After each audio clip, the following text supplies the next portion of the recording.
Hey guys, what's up, কি অবস্থা সবার? আশা করি সবাই ভালো আছেন। তো আজকে আমরা আবার ব্যাক চলে আসলাম আমাদের সেকেন্ড পার্টটা নিয়ে। তো এটা হচ্ছে তার পরের দিন, যেদিন কবুতরের বাচ্চাটাকে আনছিলাম। দেখতেই পাচ্ছেন কবুতরের বাচ্চাটা কিন্তু অনেক সুন্দর আর অনেক ফ্রেন্ডলি হয়ে গেছে।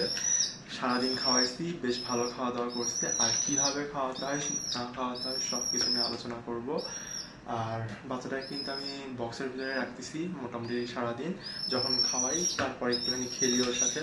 দেখেন কতটা ফ্রেন্ডলি হয়ে গেছে। আমার হাত কিন্তু দেখে সে কোনো প্রকার ভয় করতেছে না, আমাকে দেখে কোনোভাবে ভয় করতেছে না।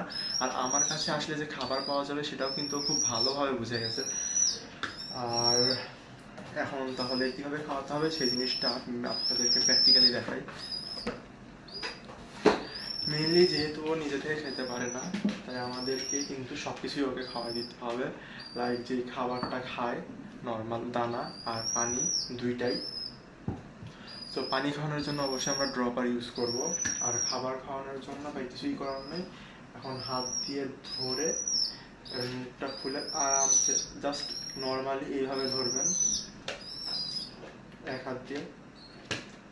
আর এই দুই আঙ্গুল দিয়ে জাস্ট ঠোঁটটা ধরবেন, আর এক হাতের আঙ্গুল দিয়ে ধরে হালকা একটু খাবার পড়ে যাবে, সো নিচে কিছু একটা দিয়ে নেবেন যাতে করে খাবার নষ্ট না হয়। কিছু পরিমাণ খাবার পড়বেই, এটা কিছু করার নেই। যেহেতু হাত দিয়ে খাওয়াচ্ছেন আর বাচ্চাটা কিন্তু খুব লাফাবে, দ্যাটস ওয়াই কিছু পরিমাণ খাবার পড়বেই। এভাবে নর্মালি আপনি জাস্ট ধরেন, ধরে খুলে খুব বেশি জোরে ধরা হবে না, ধরলে কিন্তু যেহেতু নরম অনেক ছোট বাচ্চা এই জন্য সমস্যা হতে পারে। আর দিনে 3 থেকে 4 বেলা খাওয়াবেন। নর্মালি যা খাওয়ান গম সরিষা এগুলো খাওয়ালেই চলবে, আর কিছু লাগবে না। আর আপনি যদি চান তাহলে ছোলা ভিজায় সেটা খাওয়াতে পারেন, তবে আমি সেটা সাজেস্ট করবো না, কারণ সেটা হজম হতে অনেক বেশি সময় লাগে। দেখেন কতখানি সে অ্যাক্টিভ, মাশাআল্লাহ।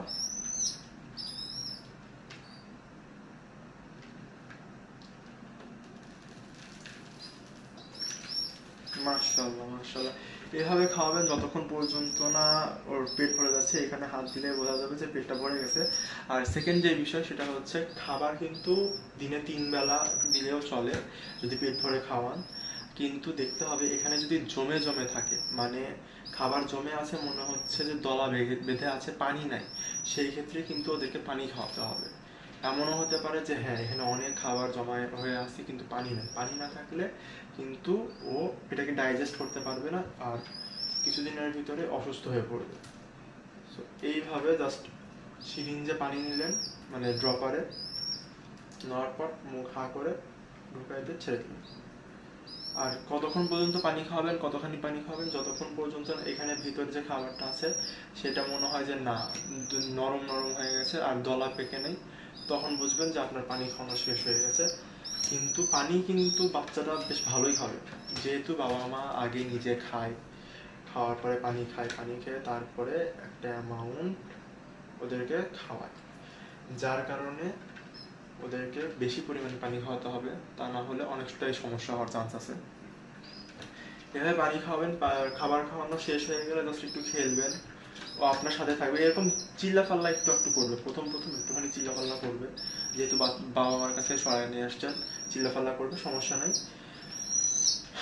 তবে কিছুদিনের ভিতরে অভ্যস্ত হয়ে যাবে। আর যেহেতু ওকে আপনি পালতেছেন তাহলে ও কিন্তু অনেকটাই ফ্রেন্ডলি হয়ে যাবে আপনার সাথে। দেখেন মাশাআল্লাহ কি সুন্দর, বাচ্চারা কিন্তু অনেক বড় হয়ে গেছে, এক হাতের মধ্যে আমার এসে গেছে। আর দ্বিতীয় কথা হচ্ছে যখন আপনি বাচ্চাটাকে হ্যান্ড ফিট করবেন তখন কিন্তু এটাকে অন্য কোনো কবুতরের কাছে নিয়ে যাওয়া যাবে না। যদি আপনি অন্য কোনো কবুতরের কাছে নিয়ে যান বা প্রতিদিন ধরেন অন্যান্য কবুতরও ছাড়তেছেন তার সাথে বাচ্চাটাও ছাড়তেছেন, তাহলে কিন্তু ও কবুতরের সাথে অ্যাটাচড হয়ে যাবে। স্বজাতির প্রতি একটা বেশি আকর্ষণ কিন্তু সব ক্ষেত্রেই কাজ করে। কিন্তু আপনি যখন একা পালতেছেন, এর কাছে অন্য কেউ আসতেছে না, তখন কিন্তু ও আপনার প্রতি পুরোপুরি অ্যাট্রাক্টেড হয়ে যাবে। যখন অ্যাট্রাক্টেড হয়ে যাবে তখন আপনার কিছুই করা লাগবে না, ও নিজে থেকে আপনার কাছে আসবে, আপনাকে ছাড়া কিচ্ছু বুঝবে না। যেহেতু কবুতর একটা সোশ্যাল বার্ড, ওরা কিন্তু নিজেদের সাথে কোনো একটা সাথী চায়, ওরা কিন্তু একা একা একা কখনোই বাঁচতে পারে না। দ্যাটস ওয়াই আপনার সাথেই থাকবে। দেখেন কি সুন্দর খেলতেছে। আর হ্যাঁ, কবুতরের বাচ্চারা অবশ্যই নাম দিবেন। আপনারা কিন্তু আমার কবুতরের বাচ্চাটার জন্য একটা নাম সাজেস্ট করবেন, আমি কোনো প্রকারের নাম কিন্তু এখনো পর্যন্ত রাখিনি। আমি আর 3-4 দিনের ভিতরে একটা নাম সিলেক্ট করে ফেলবো। তো আপনারা সবাই কমেন্ট বক্সে জানাই দিবেন। আর এটার সকল আপডেট পেতে আর কিভাবে আমি এটাকে বড় করতেছি সেটা দেখতে অবশ্যই চ্যানেলটাকে সাবস্ক্রাইব করবেন।